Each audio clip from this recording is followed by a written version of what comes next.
Hello, welcome to forex. Good morning. Hi friends, everyone, how are you? আমি এখন ফরেক্স gold মার্কেটের একটা analysis দিচ্ছি।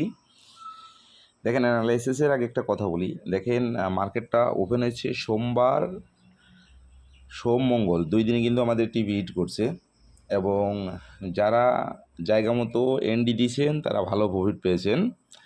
যাক, আজকে মার্কেটের পিওর পয়েন্ট হচ্ছে 2350, ফার্স্ট রেজিস্ট্যান্স হচ্ছে 2370, সেকেন্ড রেজিস্ট্যান্স আছে 2377 এবং থার্ড রেজিস্ট্যান্স আছে 2384। মার্কেটের প্রথম সাপোর্ট হচ্ছে 2344, সেকেন্ড সাপোর্ট আছে 2338, থার্ড সাপোর্ট আছে 2330। 2330 কিন্তু একটা স্ট্রং সাপোর্ট।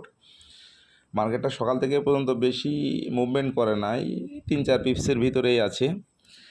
আজকে সোমবার, মঙ্গলবার, এই 2 দিনে কিন্তু মার্কেটটা বাইতে গেছে এবং আজকেও বাইতে যাওয়ার সম্ভাবনা আছে। সেক্ষেত্রে আপনারা বাইন্ডি নেবেন 2365, প্রথম টিভি দেবেন 2369, সেকেন্ড টিভি দেবেন 2375, থার্ড টিভি দেবেন 2380, এসএল ব্যবহার করবেন 2347। যদি মার্কেটটা পিভট পয়েন্ট ভেঙে নিচে আসে তাহলে আপনারা সেলেন্টি নেবেন 2348, প্রথম টিভি দেবেন 2345, সেকেন্ড টিভি দেবেন 2340, থার্ড টিভি দেবেন 2335, এসএল ব্যবহার করবেন 2355। আমি প্রত্যেক দিন যে কথাটা বলি, অবশ্যই মানি ম্যানেজমেন্ট ফলো করবেন। মানি ম্যানেজমেন্ট ফলো করে একটা ট্রেড দিবেন, তাহলে আপনার লস হওয়ার সম্ভাবনা খুব কম থাকে। যাক, আমি বাই এবং সেল এন্ট্রি পয়েন্ট দিয়ে দিলাম, মার্কেট অ্যানালাইসিসটা দিয়ে দিলাম।